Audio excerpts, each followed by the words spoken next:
How's everybody doing? I'm Woody from Midwest Vans, and this is my ride. Woody's Smokin Chop.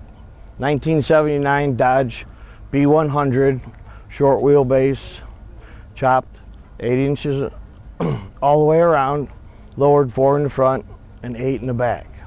So a 16-inch drop. 5 foot 3 inches tall overall, straight as an arrow.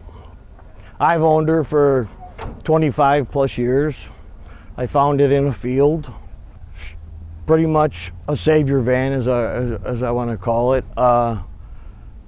Everything was falling apart, but I had known where it came from and who had done the work originally.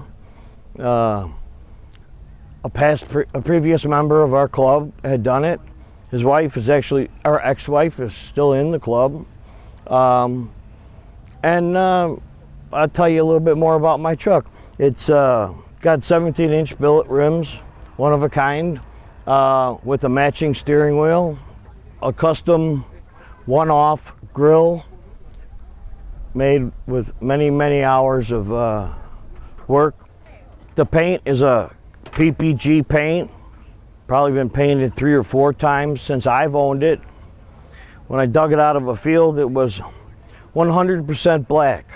Top to bottom, every single thing was black. And so at that time, it was Larry's old truck. So I had to make it my truck, Woody's Smokin Chop. And that was because it used to smoke a lot. When we first bought her, the motor was roached, along with lots of body work. The entire interior's been redone. I spent an entire winter in the engine compartment with a couple grinders and saws, and did the entire engine compartment in diamond plate aluminum. All right, now we're going to take a look underneath the hood.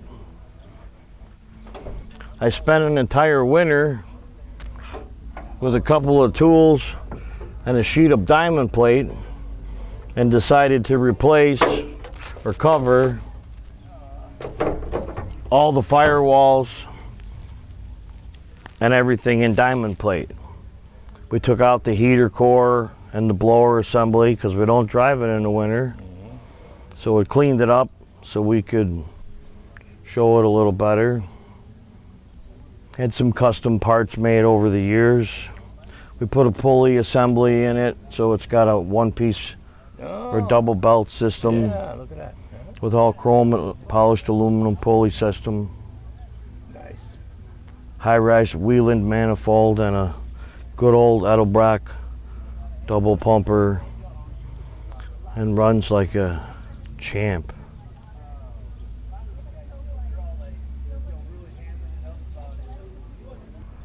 As I was saying, this is a one-of-a-kind Chop Dodge that they removed the back doors, so there's no access from the back at all. We took the tail lights, cut them out, Frenched them in, put tinted glass over the top of them, and now you can only see the tail lights in the dark. Stock bumper, and we ride so low to the ground that we had to put a hinge on our license plate so it moves when we come out of the driveway. Good idea. You know, it's the small things that people don't notice that make it one of a kind.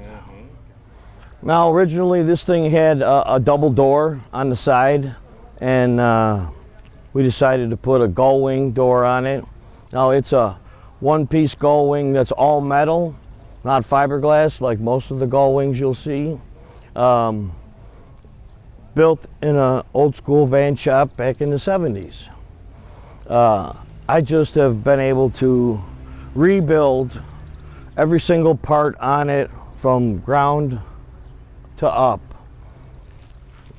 As the door goes up, you're able to see that the inside is the same as the outside.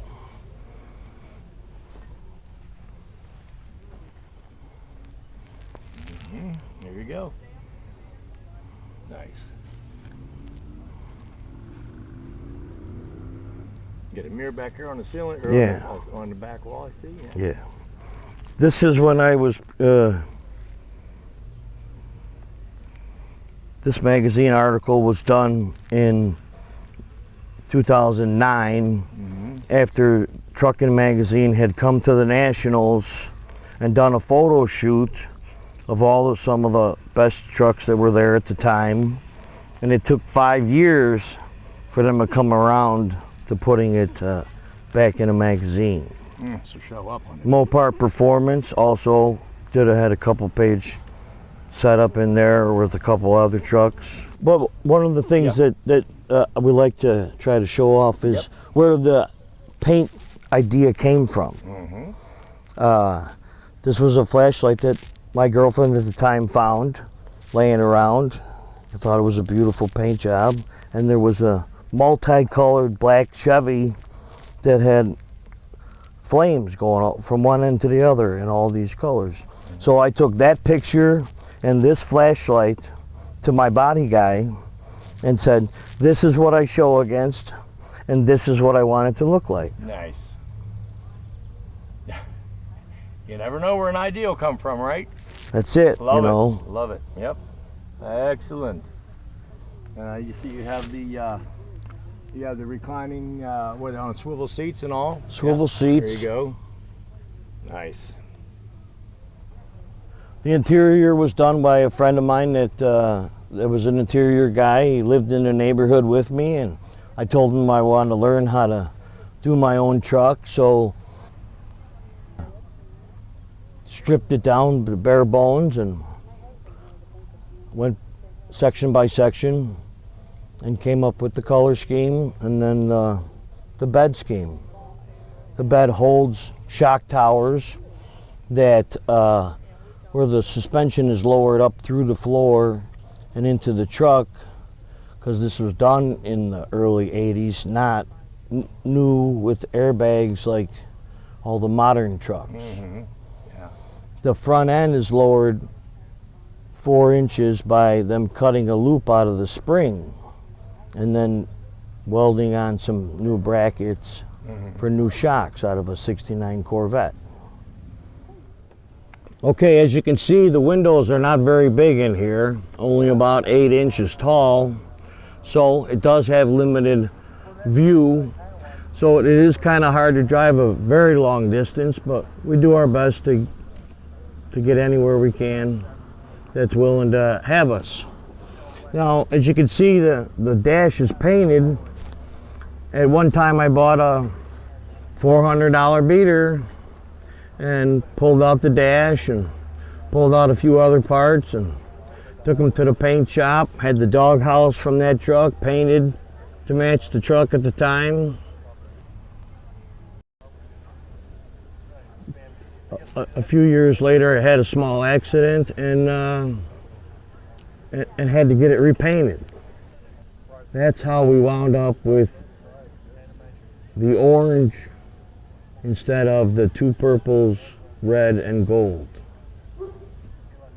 We do have a small overhead console where we put some light switches for the strobes and stuff that we have for our bright and shine. I do more day showing than night showing, but we do like to do some night showing, and nothing prettier than some velvet glowing in the dark.